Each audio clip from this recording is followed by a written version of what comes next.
Sa kuha ng CCTV footage sa lugar, kita ang lalaking senior citizen na nasa kabilang kalsada. Maya-maya, tumawid ito at aksidenteng nasagi ng motorsiklo.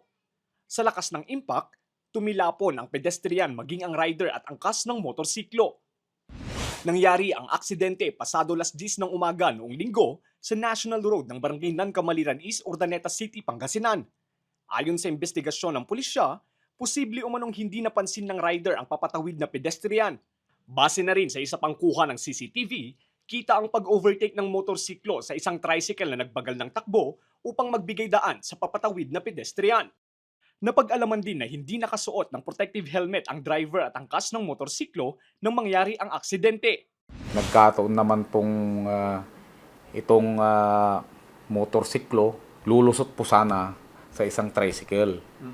Kaso po, hindi siguro niya nakita or na-miscalculan niya ang kanyang paglusot, kaya biglang tumambad po sa kanya yung isang motorsiklo. Kaya nagkaroon po ng disgrasya.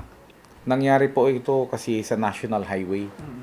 Kaya yung time na ito, siyempre po, medyo maraming mga sasakyan. Nagtamo ng mga sugat sa iba't ibang bahagi ng katawan ang mga sangkot sa aksidente na agad itinakbo sa paggamutan. Patuloy na nagpapagaling ang pedestrian.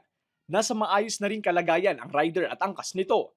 Ayon sa pulisya, patuloy umano ang pag-uusap ng dalawang panig ukol sa mga danyo sa insidente.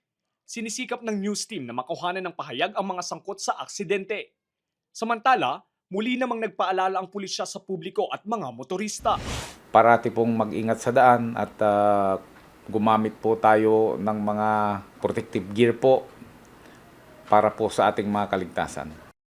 Lester Narad, Balitang, Solid North.